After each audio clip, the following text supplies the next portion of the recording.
commencer, je vais simplement vous demander de vous présenter de façon brève, concise mais efficace. D'accord. Donc je m'appelle Philippe Cousin et en fait je représente un projet européen qui s'appelle SMESEC, qui veut dire cybersécurité pour les PME. Bon, ça concerne aussi les TPE, rassurez-moi. Oui, en fait, quand on dit PME, c'est au sens large, mais surtout les petites entreprises. Donc, moins de 20 employés, moins de 50, tout à fait. Donc, on cherche plutôt des petites PME que des grandes PME.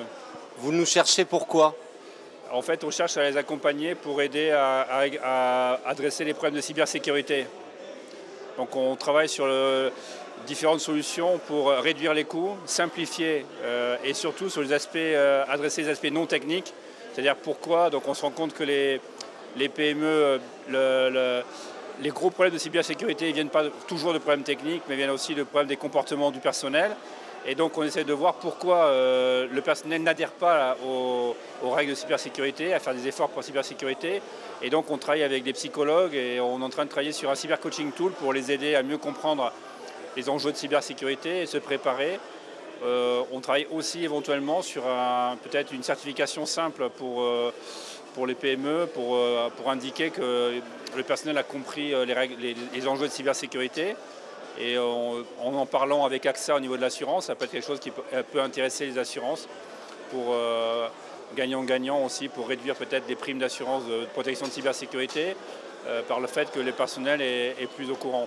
De toute façon, on aura beau avoir des solutions techniques existantes, voire peu chères. Si le personnel aussi, les patrons de PME ne sont pas prêts à comprendre qu'il faut qu'ils investissent un minimum, on ne pourra pas avancer. Donc il faut aussi travailler sur cette partie de sensibilisation.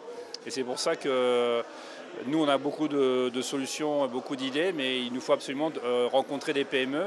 Et c'est super intéressant de travailler avec l'ONTPE, parce que l'ONTPE, donc, on l'a vu aujourd'hui avec la participation active de ce workshop, peut discuter avec des PME. Donc on peut faire une coopération gagnante-gagnante avec l'ONTPE. Nous, on peut travailler sur trouver des solutions pour aider les TPE et l'ONTPE peut nous mettre en contact avec le TPE et donc offrir le service au TPE. Alors justement, vous avez besoin de nous. Oui. Vous avez lancé un appel. Est-ce qu'on peut le rapporter en vidéo? Oui. Vous avez besoin qu'on remplisse un questionnaire. Alors où on le trouve et à quoi ça sert? Alors d'accord. Donc en fait, j'ai lancé un appel pour deux choses. Oui. Une chose qui est le questionnaire. Donc on a besoin, si on veut aider les TPE, on a besoin que les TPE nous expliquent quels sont leurs problèmes et qu'est-ce qu'ils comprennent et qu'est-ce qu'ils ne comprennent pas. Donc on a lancé un questionnaire. Donc sur le site www.smesec.eu, on voit tout de suite à la première page questionnaire. Il y a différents questionnaires en différentes langues et donc on a un questionnaire en français. J'encourage l'ONTPE de reprendre le questionnaire et de le rediffuser comme il veut. Et ça va être fait. Voilà.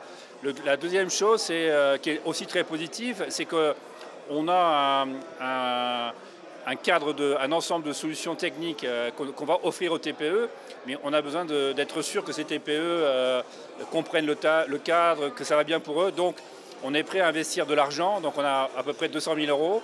Et donc, on a lancé un appel d'offres pour les PME. Financé par le FSE, c'est ça? Oui, non, financé par le projet européen, directement. Donc, on a 20 000 € pour des PME pour essayer le cadre et voir si ça leur convient ou pas et nous faire le retour d'expérience. On a un appel d'offres pour 3 PME pour intégrer la solution dans leur propre solution. Et enfin, on a aussi une PME qu'on appelle une Red Team qui est vraiment très spécialisée pour attaquer le système et voir si le système fonctionne. Et enfin, on a un appel d'offres pour les associations comme ONTPE pour nous aider à promouvoir la cybersécurité pour les PME et les différentes approches. Ok, donc j'imagine qu'il y a des échéances. Le questionnaire, on peut y répondre jusqu'à quand? Le questionnaire, il est en ligne tout le temps en fait. Donc on fera des points d'étape. Donc si possible, ce serait bien que dans les 2-3 prochains mois, on fasse un premier point d'étape. Mais après, le projet va encore être actif jusqu'à 18 mois. D'ici un an encore, on ne va peut-être pas le laisser aussi longtemps, mais jusqu'à l'été et après l'été, c'est bien qu'on fasse un point d'étape. Pour l'instant, on a 3-4 réponses au niveau français. On aimerait bien avoir beaucoup plus de réponses. Vous allez en avoir d'autres, je vous le garantis. L'appel d'offres, je crois que c'est fin avril. D'accord, l'appel d'offres fin avril. Donc tout ça, on le retrouve sur le site www.smesec.eu. Voilà. Donc si vous voulez essayer de participer par l'angle de l'engagement européen, vous TPE, apportez votre besoin pour nourrir le projet et que justement l'organisation apporte des solutions encore plus spécifiques, mieux tournées vers vous, eh ben, il faut participer à la fois à la réponse de ce questionnaire et puis tenter votre chance pour participer à la grande aventure de l'accompagnement et de la mise en place du projet à titre gracieux pour vous, financé par le projet européen.